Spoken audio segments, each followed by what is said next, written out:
Rina Rose, how are you able to market your site since Google ads seem to be more? Rina, great question. And to add on to that question, she writes, in general, what is your general profit margin? So I like to work off of 400% ROAS. So for every $100 I spend on ads, I want to collect $400 worth of product sales. So to break that number down easier for you, this product costs me $100, right? So I sell it for $200. So if I spend $100 in ads, this product right here sells for $200. I'm going to collect $400 worth of product. That's what I base it off of. And so I spent $100 on the ads. I spent $100 on the product. So what does that mean? It means I have $200 left over.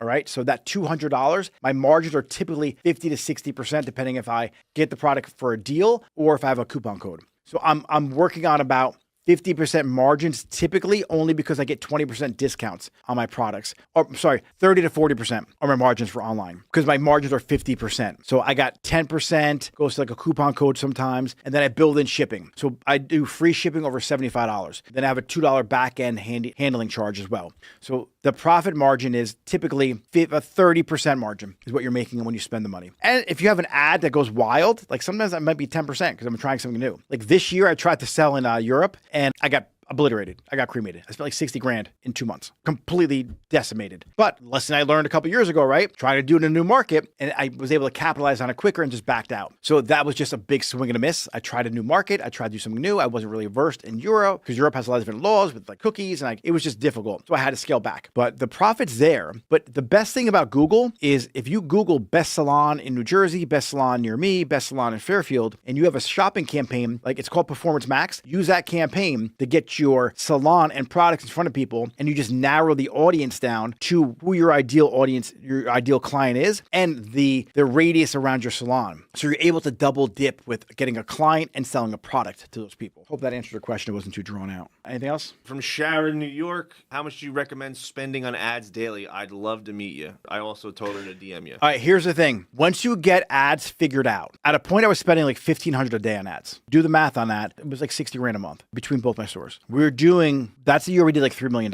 And so once you figure out your return on ad spend, your customer acquisition cost, and you figure out you get it dialed in, it doesn't matter how much you spend. But here's what the problem was for our industry. I had a problem getting products. I could spend so much money every day on ads because I was acquiring customers for the sales of products. So it didn't matter what I spent on ads because I have that put into the cost of the profit. The problem was when I was selling the products like this, in the strategy I told you about, overselling, I would sell 15 of these because I was advertising it, but only had access to 10. So now I paid for the customer. Now they have a bad experience. They won't come back again. And I had to refund 5 people because it was a discontinued product or it was on back order. And so I had to scale back my ad spend. If I had access to unlimited products, which is what my goal is going to be, I'm going to have my own brand. I would be a deca millionaire. But our industry, we have back orders. We have product package changes. Distributors run out of product. Like it's just no way to actually be able to scale this to the moon and have that product the never ending supply because it's a supply chain issue. So when it comes to ads, you have to make sure that your supply is dialed in so you can dial the ads up and then you just start printing money. That's the best way to do it. But you have to be conscious of that because you're going to get a lot of unhappy customers. So now what I did was I had to cut some costs in the salon with my operations department. And until we figure out a better strategy of acquiring the customers, then I had to scale back. And so now I'm very lean. Like I